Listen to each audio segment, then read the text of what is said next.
Rachel Ann. Rachel Ann. Upo ka, upo tayo. Ito yung anak mo? Opo. Yan. Ilang taon na yan? Isang taon. 5? Isang taon. Ay, isang taon na. So, ilang taon ka na ngayon? 13?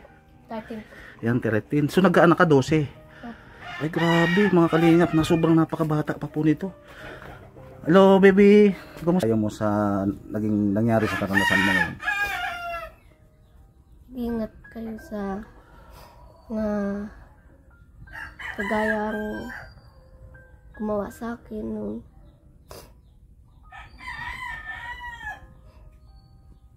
Sige Rachel, basta huwag kang mag-alala, nandito lang ang ano.